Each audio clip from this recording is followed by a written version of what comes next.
রাজ্য সরকারের কৃষি ও কৃষক কল্যাণ দপ্তর ফল উৎপাদন ও জৈব চাষ পদ্ধতির উপর গুরুত্ব দিচ্ছে। আজ লেফুঙ্গা ব্লকের অভিচরণ ভিলেজে একটি mega organic mango and jackfruit plantation কর্মসূচিতে অংশ নিয়ে কথা বলেন কৃষিমন্ত্রী রতনলাল নাথ। তিনি জানান, ইতিমধ্যে রাজ্যে 26,000 হেক্টর জমিকে জৈব চাষের আওতায় আনা হয়েছে।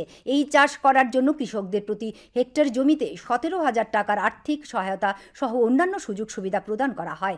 রাজ্য অর্গানিক মিশনের উদ্যোগে আয়োজিত এই কর্মসূচিতে এদিন 10 হেক্টর জায়গায় বিদেশি আমের চারা রোপণের পাশাপাশি গোলাপি কাঁঠালের চারাও রোপণ করা হয়। অনুষ্ঠানে উপস্থিত ছিলেন ইএম রুনিল দেববর্মা, স্থানীয় ভিলেজ কমিটির চেয়ারম্যান রণবীর দেববর্মা সহ কৃষি দপ্তরের বিভিন্ন আধিকারিক। আমাদের সরকার আসার আগে মাত্র ত্রিপুরা রাজ্যে 2000 হেক্টর অর্গানিক কাল্টিভেশন ছিল, আজকে প্রায় 26,000 হেক্টর এবং 26 হেক্টর জায়গাতে 27,000 মতো কৃষক যুক্ত রয়েছে।